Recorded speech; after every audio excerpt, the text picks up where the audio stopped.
Zach in front, Jeff. I guess, Mike, just to start with, from your perspective, what built that run in the first half? I think it was like 25 points in about 8.5 minutes, and just where did you kind of see it maybe fizzle out? Well, I mean, when you give up 51 points in the Big Ten in a half, you're not going to beat anybody. And yeah, we played great the second half to get back in it to cut it to 3, but we had no defensive effort, I thought, in the first half. I mean, we just run up to touch. You know, they made some tough threes, but you can't have two halves like that. You got to have a half like you did in the second half, the first half, and then see what happens. So I got to keep working with them and see if I can get them playing two halves. Rabbi on your right and Todd. Yeah, Coach, just big picture on the season. Down 20 at home to Nebraska, 2 losses at Purdue by 20 plus, a number of other double-figure losses. Why do you feel the season is kind of going off the rails to the degree that it has? We're young. We're missing our senior point guard. Trying to play a freshman at point guard is tough. You know, Gallo struggled tonight at trying to play the point with his 6 turnovers.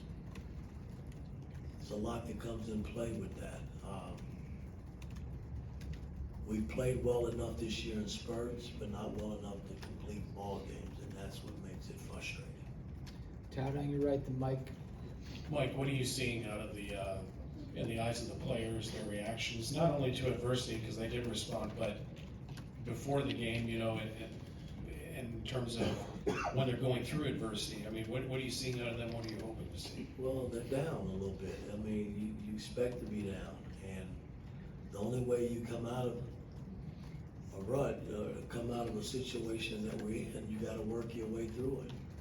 And, you know, nobody's going to feel sorry for Indiana basketball. They're not. And, you know, my locker room is down. As a coach, I gotta keep pumping them up and see if I can get them to overcome being down and get us back into winning ways. Mike on your left and Mason. You mentioned them being down. Is it something you sense now from outside of games, like during practice, are you having to try to lift them up or get players to No, I come mean, out? practice has been pretty good. But again, when you get smacked in the face like we did the first half, you're not gonna beat anyone. I mean, we didn't compete.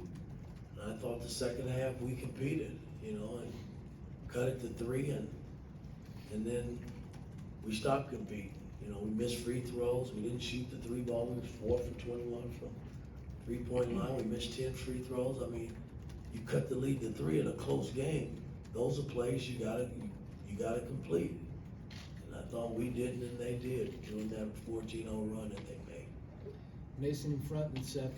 Mike, you guys have lost 3 straight here at home in conference. I know you said that you've been playing in spurts and that you need to defend home court, but what's not clicking when you guys are playing here at home as well? Well, I mean, again, we're not putting full games together, and that's what's frustrating. I mean, you have to win at home in the Big Ten. I've said that when I first walked through this door. It's always been that way.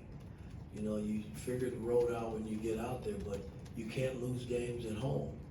You know, we've lost more games at home this year than we've had in the last 2 years, and that's kind of frustrating. Seth, row 2. Mike, your team, you know, even as games have gotten a little lopsided, your team seems to always still fight and keep pushing, making second half runs in some of these games. But aside from Ohio State, hasn't really been able to sustain it and get it over the line. What's the missing piece to kind of, you know, sustain those efforts and get over the line? You got to do everything right when you put yourself in that position. Ohio State game, we did everything right coming down the stretch.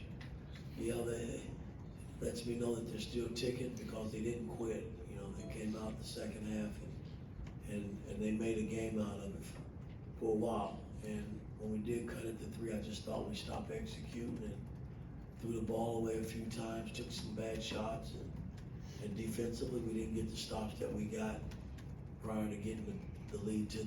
So it's almost you got to play a perfect game coming down the stretch, especially after being down 20. All right, thanks, Coach.